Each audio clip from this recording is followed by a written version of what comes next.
Have you ever felt like you're just waiting to be found out? Like somehow, despite all your achievements, you don't really deserve to be where you are? That nagging feeling has a name: imposter syndrome. And today, we're going to break down exactly why it happens, and more importantly, how to overcome it.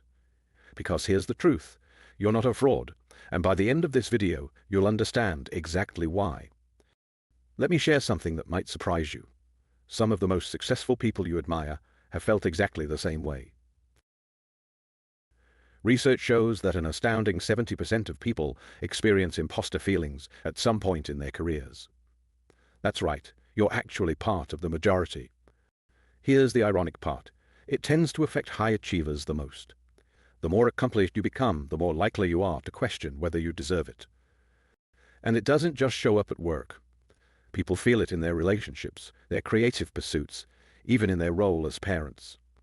It's a universal human experience that crosses all boundaries. Imposter syndrome isn't one size fits all. It shows up in different ways for different people. Let's explore the four most common patterns I've seen, and I bet you'll recognize yourself in at least one of these. First, we have the perfectionist. This might be you if you've ever completed a project that everyone loved, but all you could think about was that one tiny flaw that nobody else even noticed. You set standards so high that even Superman would struggle to reach them. Nothing is ever quite good enough. Even when you achieve something amazing, you brush it off as just doing your job, or it could have been better. Instead of celebrating your wins, you're constantly focused on what could have been improved. It's exhausting, isn't it?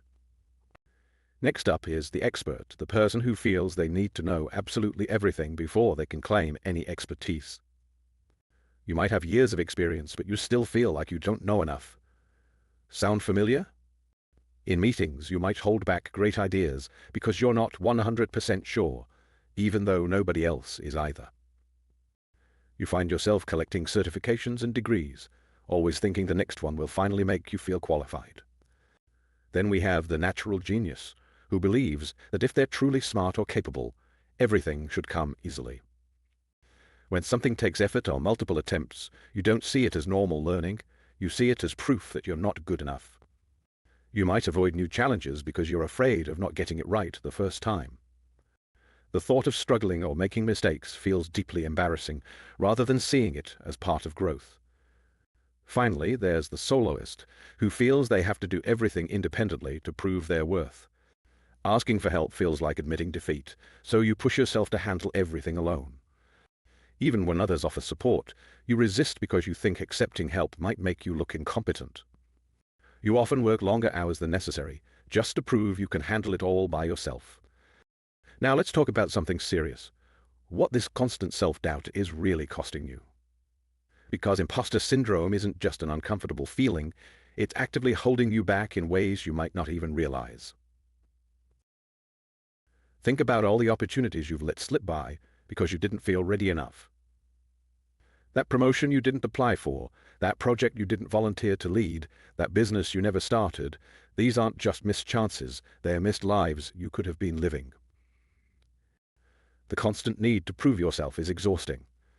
You're probably working longer hours, double and triple checking everything, losing sleep over minor decisions. Your body and mind are paying a price that's simply not sustainable. When you're constantly doubting yourself, it affects how you interact with others. Maybe you're not fully present with loved ones because you're mentally rehearsing tomorrow's presentation, or you're pulling away from colleagues because you're afraid they'll discover you're not as competent as they think. Here's the brutal truth: while you're stuck in this cycle of self-doubt, others who might be less qualified but more confident are moving forward. Your career isn't just standing still. In today's fast-moving world, standing still is actually moving backward. Let's do something powerful right now. We're going to put your inner critic on trial and examine the evidence. On the left, we have what actually happened in your life. On the right, we have how your inner critic twisted these same events. The difference between these two perspectives is where imposter syndrome lives. You landed that position or got that promotion because you demonstrated the necessary skills and potential. The hiring team, with their years of experience, saw your value. Your inner critic tries to dismiss your achievements as pure luck, completely ignoring your preparation and hard work. When you made mistakes, you didn't crumble. You learned, adapted, and became better. That's not luck. That's growth. No matter how well things go, this voice insists you should have done even better, setting impossible standards. Remember those times people praised your work? They weren't just being polite. Professionals don't waste time giving fake compliments. It dismisses positive feedback as mere politeness, robbing you of the ability to accept genuine appreciation. Those projects you completed, they got done because of your effort, your problem solving, and your dedication. Success leaves real evidence. It minimizes your achievements by suggesting anyone could have done what you did, but they didn't. You did. Now that we understand the problem, let's talk about the 4 fundamental building blocks that will help you develop genuine, lasting confidence. First up is evidence collection. This isn't about positive thinking, it's about becoming a detective in your own life. Start documenting your wins, keeping emails of praise, and tracking your progress. When your inner critic shows up, you'll have real proof to fight back with. Next, we have self-compassion. Practice.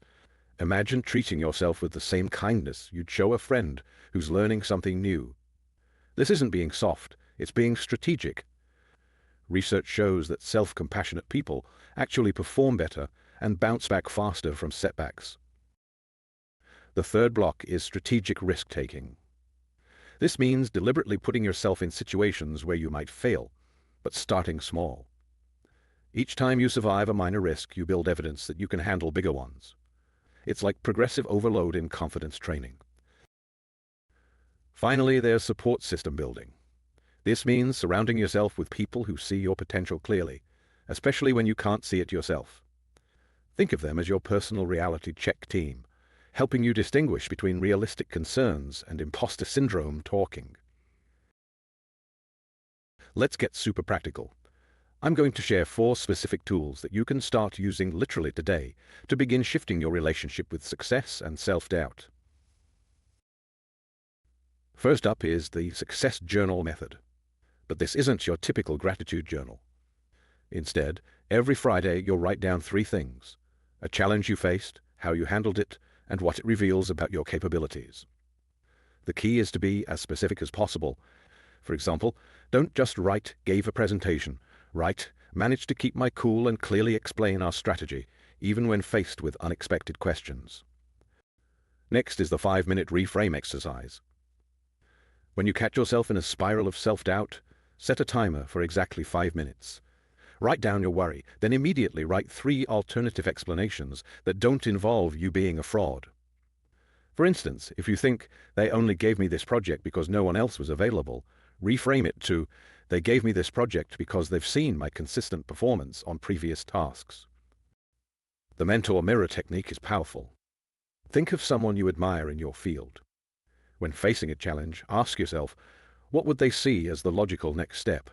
Not to copy them, but to borrow their confidence while you build your own. It's like having a virtual mentor on your shoulder, helping you see situations more objectively. Finally, create a growth evidence timeline. Take a piece of paper and draw a line representing the last 5 years. Mark every single time you learned something new, overcame a challenge, or received recognition. Include even small wins. When imposter syndrome hits, this visual reminder shows you your actual growth trajectory, not the distorted version your inner critic presents. Here's a mindset shift that can change everything. Stop thinking about proving your worth and start focusing on sharing your value. Because when you shift from proving to sharing, something remarkable happens. You move from fear to purpose. This distinction is crucial because proving comes from a place of deficiency, like you're constantly on trial. But sharing value comes from a place of abundance. You already have worth, now it's just about letting others benefit from your unique perspective and abilities. This isn't just wordplay, it's a fundamental shift in how you show up in every situation. Now it's time to put everything together into your personal confidence toolkit, one that you'll actually use, not just think about using. First, pick one small confidence-building ritual you'll do every single day. Maybe it's spending 2 minutes reading your success journal with your morning coffee, or doing the 5-minute reframe exercise before bed. The key is to make it so simple you can't talk yourself out of it. Next, identify 3 people who will be your support squad, and here's the important part. Actually tell them you're working on building your confidence. Give them permission to call out your imposter syndrome when they see it. Having external reality checks is absolutely game-changing. Each Sunday, set one tiny challenge for the upcoming week. Not something huge like speak at a conference, but something small like share one idea in the team meeting or send that email you've been overthinking. Small steps create big changes. Finally, block out 30 minutes on the last day of each month for your achievement review. Use this time to update your growth evidence timeline and plan your next month's challenges. This isn't optional. It's your monthly appointment with your future confident self. Before we wrap up, I want you to remember something important. The fact that you're watching this video, that you're willing to face your imposter syndrome head-on, already shows incredible self-awareness and courage. This isn't about becoming someone new, it's about finally seeing who you've been all along. Your journey from feeling like an imposter to feeling empowered starts with the very next small action you take. Drop a comment below sharing one tool from this video you're going to try this week. And if you found this helpful, make sure to like and subscribe for more content on building authentic confidence. Remember, you're not alone in this journey, and your future self will thank you for starting today.